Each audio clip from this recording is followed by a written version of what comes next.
तर नाशिक आणि जळगावमध्ये महायुतीचा एकच उमेदवार असणार आहे अशी माहिती मंत्री गिरीश महाजन यांनी दिली आहे आणि विधान परिषदेतल्या सर्व जागा महायुती जिंकणार असा विश्वास त्यांनी व्यक्त केला.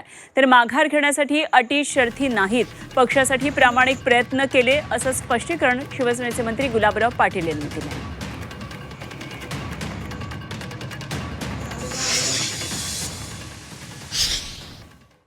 महायुतीचा आता इथे एकच उमेदवार आहे, नंदकिशोर महाजन हे एकच उमेदवार या ठिकाणी आहेत.